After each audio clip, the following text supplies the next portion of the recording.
నమస్తే. అందరూ ఎలా ఉన్నారండి? మేమైతే చాలా చాలా బాగున్నామండి. మీరు కూడా బాగుండాలి మనస్ఫూర్తిగా కోరుకుంటున్నాను. ఇప్పుడు ఒక వెరైటీ కర్రీతో అయితే మీ ముందుకైతే వచ్చేసానండి. అది ఏంటంటారా? ఇవి అందరికీ తెలుసా అండి మీకు? ఎవరికైనా తెలియకపోతే తెలుసుకోండి. ఇది చింతకాయలు అంటారు వీటిని.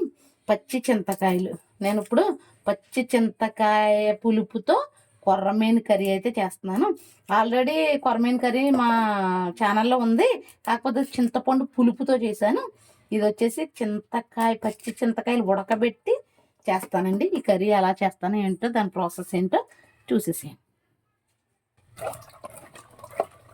ఇదిగోనండి, డస్ట్ ఉంటుంది కదా దీనికి, చింతకాయలకి డస్ట్ ఉంటుంది కదా, ఆ డస్ట్ అంతా శుభ్రంగా మనం ఇదిగో ఇట్లా క్లీన్ చేసేసుకుని నీట్గా చక్కగా క్లీన్ చేసుకోవాలండి. క్లీన్ చేసేసి మంచిగా ఈ పులుపు ఇది ఉడకబెట్టుకోవాలండి. పొయ్యి మీద గ్లాస్తో నీళ్ళు ఇచ్చుకోండి. ఇదిగోనండి, ఇలా నీట్గా క్లీన్ చేసేసుకున్న తర్వాత ఇదిగో దీంట్లో వేసేసుకుని ఇట్లా వచ్చేసి ఇదిగో నీళ్ళు వేసుకుని పొయ్యి మీద అయితే పెట్టేసుకుంటాను. చూసేసేయండి. గ్యాస్ అయితే వెలిగించి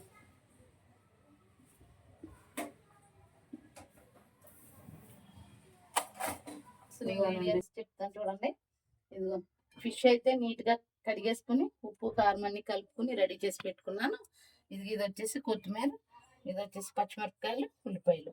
ఇవైతే కట్ చేసేసి ఉల్లిపాయలు అయితే మిక్సీ కొట్టుకుంటాను, మసాలా తయారు చేసుకుంటాను. చూసేసేయండి, ఎక్కడ స్కిప్ చేయకుండా చూడండి, బాగా అర్థమవుతుంది. మీరు కూడా స్కిప్ చేయకుండా చూడండి, బాగా అర్థమవుతుంది.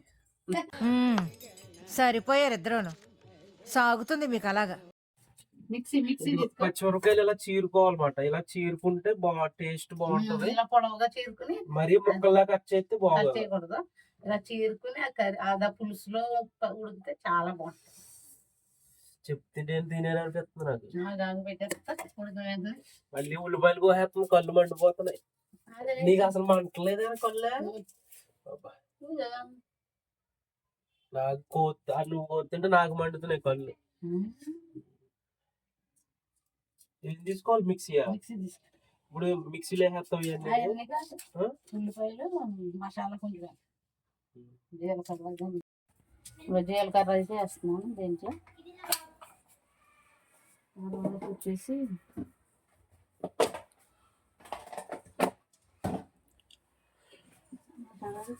చింతకాయలు ఉడికిపోయినాయా? అదిగో లైట్ గా ఉడుకుతున్నట్టు ఉన్నాయి. ఇందులో ఏమేస్తావు? జీలకర్ర, ఉల్లిపాయలు, ఇంకా ధనియాలు. కొంచెం ధనియాలు వేస్తాను. తర్వాత వచ్చేసి అది ఇవ్వనండి, ఇవన్నీ వేస్తున్నాను.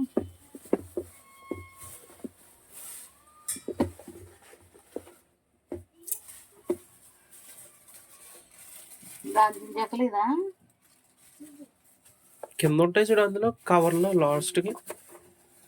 ఇదేనండి, కొంచెం దాల్చిన చెక్క అయితే వేస్తున్నాను. ఇంకా వెల్లుల్లిపాయలు అయితే వేసేసి నేను మిక్సీ అయితే పట్టేసుకుంటాను. మసాలాకి సంబంధించిన డబ్బాని ఇందులో పెట్టుకుంటాను, అందుబాటులో ఉండడానికి. ఇక్కడ చెక్క పెట్టేసుకుంటాను. పైన అందేస్తుంది నీకు ఏమి మరి అంత పొట్టి దానిలో ఉన్నానా? ఇదిగోనండి, మసాలాకు సంబంధించి జీలకర్ర, ధనియాలు, చెక్క, వెల్లుల్లిపాయ ఇవన్నీ వేసేసాను. ఇప్పుడు మసాలా అయితే పట్టేసుకుంటాను.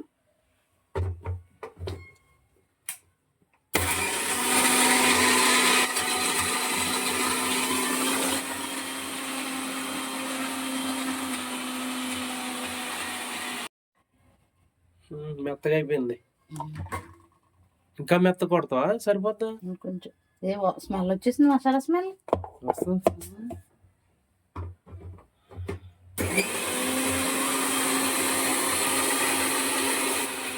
అయితే చూసారా ఎంత బాగా ఉడికిపోతున్నాయో. బాగుంటుందండి చక్కగా. ఈ చింతకాయ పులుపు పప్పులో వేసినా, లేకపోతే కనుక ఏదన్నా కర్రీలో వేసినా ఎక్సలెంట్ టేస్ట్ ఉంటుంది. చింతపండు కంటే టేస్ట్ బాగుంటుందండి. ఇది కానీ ఉడికిపోయింది. ఇదిగోనండి, కర్రీ ప్రాసెస్కి అయితే నేను రెడీ అయిపోతున్నాను. స్టవ్ అయితే వేసుకున్నాను. బాగుంది. కాజులోపు కరివేపాకు అయితే తక్కువ తెచ్చండి సార్. కరివేపాకు రేట్ ఎక్కువ అంట మరి. రేట్ అంటే 10 రూపాయలకి ఇంత కొత్తిమీర కట్టకంటే చిన్నది ఇస్తున్నారు. అక్కడ చెట్లు ముందుగానండి. కర్రీకి అయితే ఆయిల్ అయితే వేసుకుంటున్నాను. ఎక్కడ స్కిప్ చేయకుండా చూడండి, బాగుంటుంది కర్రీ. చింతకాయలు దొరికితే మాత్రం ఖచ్చితంగా తీసుకుని చింతకాయలతోటే చేసుకోండి. ఇదిగోనండి పచ్చిమిరపకాయలు కరివేపాకు అయితే వేస్తున్నాను. ఫస్ట్ కొంచెం వేగిన తర్వాత మన మసాలా ముద్ద అయితే వేసేస్తాం. ఇదిగోనండి మన మసాలా ముద్ద అయితే రెడీ చేసుకున్నాను కదా, ఆ ముద్ద అయితే వేసేస్తాం.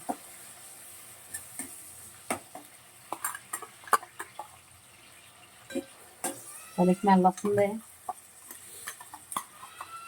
చేపలు వేయకుండానే చేపల స్మెల్ వచ్చేస్తుంది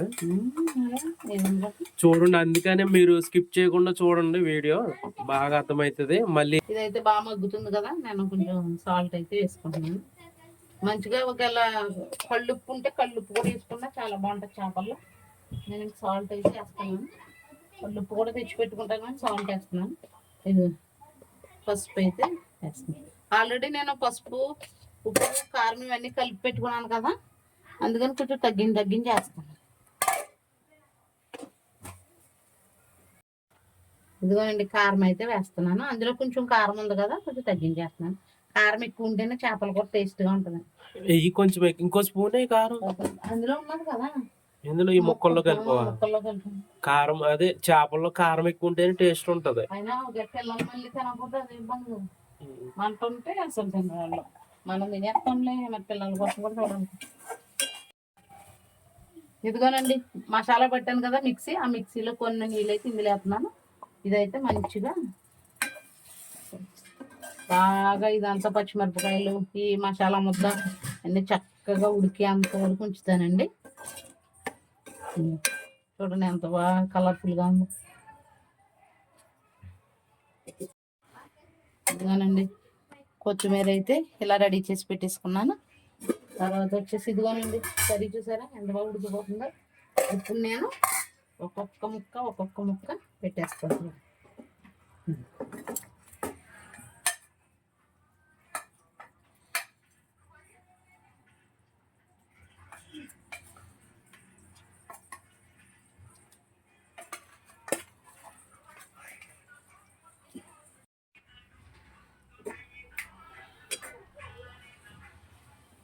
ఇదిగోనండి ఇవన్నీ అయితే వేసేసాను కదా, చూస్తే తినాలనిపిస్తుంది కదండి. మీకు కూడా అలా అనిపిస్తుంది, నాకే అనిపిస్తుంది అలాగా.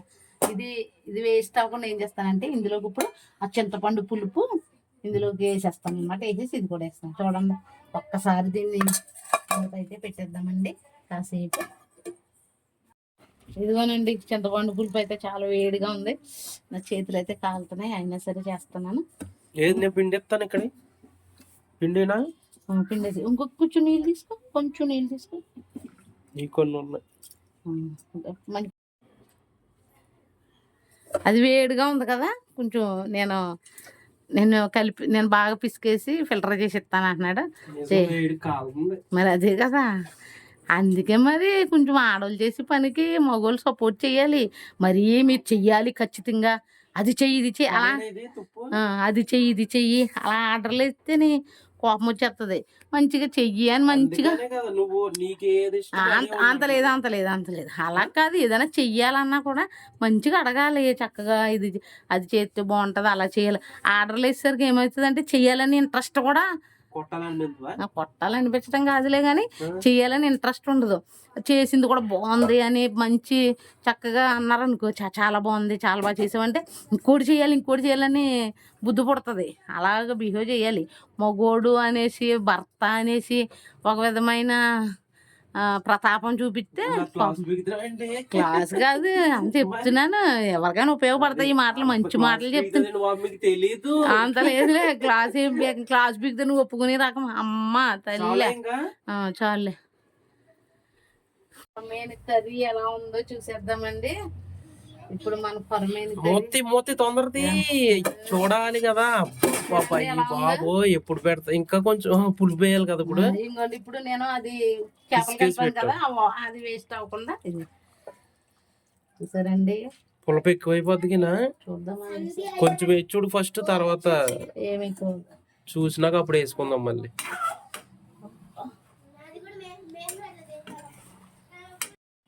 ఎప్పుడైనానండి చేపల కూరని గరిటి పెట్టేసి, ఎప్పుడు నేను ప్రతిసారి చేపల కూర ఉన్నప్పుడు చెప్తా ఉంటాను, ఇలా అనాలండి. ఇలా తిప్పితే చూసారా ఏ పీస్ కా పీస్. ఎప్పుడైనా సరే మీకు గరిటి పెట్టేసి దాన్ని కెలపొద్దు. కెలిగితే ఏమవుతుందంటే అలా ఇరిగిపోయి టేస్ట్ పోయి. మన కర్రీ అయితే చూసారా ఎలా ఉడుకుతుందో. కొత్తిమీర వేస్తావా? ఇంకా కర్రీ అయితే ఎండింగ్ లోకి వచ్చేసిందండి. చూడండి ఒకసారి ఉప్పు చెప్పని చూద్దామా? ఎక్కడన్నా చుక్కుంటున్నా కాలిపోద్దామయ్యి, ఊదేసేయి. కాలిపోవాలనుకుంటావు నువ్వు కదా, కాలిపోతుంది. ఆగు, పులప ఎక్కువైనట్టు కొంచెం లైట్ గా. ఇంకా నేను గరిటి పెట్టకుండా చేస్తాను కాబట్టి ముక్క చూసారండి. సూపర్ ఎక్సలెంట్ గా వచ్చింది ముక్క. కర్రీ కూడా ఇరగలేదు అసలు, ఒక్క ముక్క కూడా. ఒక్క ముక్క కూడా ఇరగలేదు. ఇది ఎంత డిలీషియస్ గా ఉంటుంది. తొందరగా తినేయాలనిపిస్తుంది చూస్తుంటేనే. మన అన్నం అవుతుంది కదా, ఆగు. పక్కన అన్నం పెట్టాను. ఎలా నేర్చుకున్నాయి వంటలన్నీ? మా అమ్మ మా పెద్దక్క చేపల కర్రీ బాగా చేస్తారు. వాళ్ళిద్దరు మా పెద్దక్క మా అమ్మ చేపల కర్రీ చేస్తే ఎక్సలెంట్. ఎక్సలెంట్. మా పెద్దక్క కూడా చాలా బాగా చేస్తుంది, మా అమ్మ కూడా చాలా బాగా చేస్తుంది చేపల కర్రీ. అసలు మా అమ్మ ఎక్కడ నేర్చుకుందా కానిండే. మీ అమ్మ ఒకసారి మటన్ కర్రీ బిర్యానీ ఉండి చూడు, మాత్రం అది మాత్రం ఎక్సలెంట్. అది చిక్కుని హైదరాబాద్ తీసుకుని వచ్చేస్తాను. కర్రీ అయితే అయిపోయిందండి. ఇదిగోనండి లాస్ట్ లో మనం కొత్తిమీర అయితే గార్నిష్ చేసేస్తున్నాను. చూడండి ఈ వీడియో ఎక్కడ స్కిప్ చేయకుండా చూడండి. ఈ వీడియోకి మీకు నచ్చుతుంది అనుకుంటున్నాను. ఈ వీడియో కనుక నచ్చినట్లయితే లైక్ చేయండి, షేర్ చేయండి, సబ్స్క్రైబ్ చేయండి. See you tomorrow, bye. ఇదిగో రాజు చూడు చేపల కర్రీ ఎలా ఉందో. వావ్, గుమగుమలాడుతుంది ఈ కర్రీ. కొరమేను కర్రీ అండి ఇది. కొరమేను చింతకాయ కాలిపోతుంది.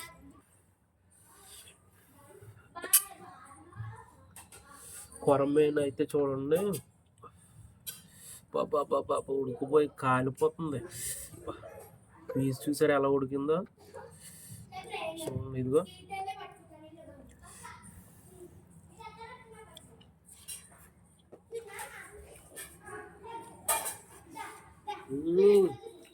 సూపర్ రా.